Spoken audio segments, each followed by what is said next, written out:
કાળુભાઈ કેમ દુખી છો? તો જય માતાજી મિત્રો, કાળુભાઈના હવે આજ મેં પાછો ફરીવાર વિડીયો જોયો અને તમને એમ થતું હશે કે કાળુભાઈ નકરી સલાહ આપે છે, સલાહ નથી આપતો મારો ભાઈ.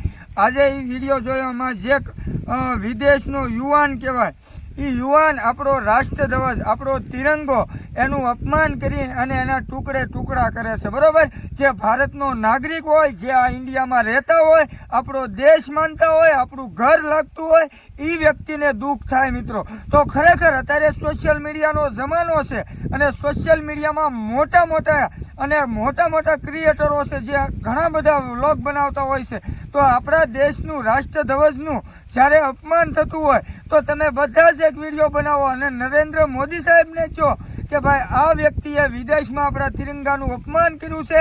જે પણ કાયદો કરે, આપણા નરેન્દ્ર મોદી સાહેબ વિદેશમાં ફરવા જાય છે, બધી જગ્યાએ આંટો મારે છે, તો એમને કહો કે નાનો કોન્ટેક્ટ કરીને જે યુવાને આપણા દેશના તિરંગાનું અપમાન કર્યું છે એને યોગ્ય કાર્યવાહી કરવામાં આવે, એને યોગ્ય સજા મળવી જોઈએ, જેથી કરીને આવનારા સમયમાં કોઈ પણ દેશનો યુવાન હોય કે આપણા દેશનો યુવાન હોય, તિરંગાનું અપમાન કરતા 500 વાર વિચાર કરવો પડે અને એને સજા થાય. એટલે એના વિડીયો બનાવો અને દરેક સોશિયલ મીડિયાના ક્રિએટરોને રિક્વેસ્ટ છે આ કાળુભાઈની, મિત્રો જ્યારે વિડીયો બનાવું છું ત્યારે તમારો સાથ સહકાર અને સપોર્ટ માંગવી છે. જેમ પહેલાં એક સમય પહેલાં આપણે એક જંગલનો વિનાશ થતો હતો અને જ્યારે સોશિયલ મીડિયાવાળાએ પોતાની ફરજ બજાવી તો મિત્રો સોશિયલ મીડિયામાં તાકાત છે કે આખો દેશ નહીં પણ દુનિયામાં જેટલા દેશ છે એ બધાને હલાવવાની એનામાં તાકાત છે. તો આ વિડીયો તમે જુઓ, એ યુવાન છે એ એટલું બધું અપમાન કરે છે મોજ શોખથી અને સામેવાળા જે લોકો વિડીયો બનાવે છે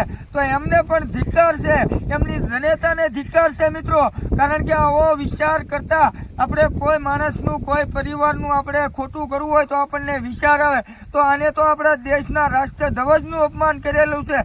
તો પ્લીઝ નરેન્દ્ર સાહેબ મોદી, તમારી આગળ વિડીયો તો મારો નહીં પોગે પણ જેટલા ક્રિએટરો છે એ આપણા દેશની વાત માની અને તમે એક વિડીયો બનાવો અને આ વિડીયોને વધુમાં વધુ શેર કરો, જેથી કરીને ભાજપના લોકો કોઈક જોવે આપણો વિડીયો તો એની આગળ કોન્ટેક્ટ હોય તો મોકલો અને આ જે યુવાન છે એને કાયદેસરની કાર્યવાહી કરો. બાકી અમારું કામ આ નથી, પણ જ્યારે દેશનું અમે આવા ચિત્ર જોઈ શકીએ ને ત્યારે અંદરથી અમને દુઃખ થાય છે.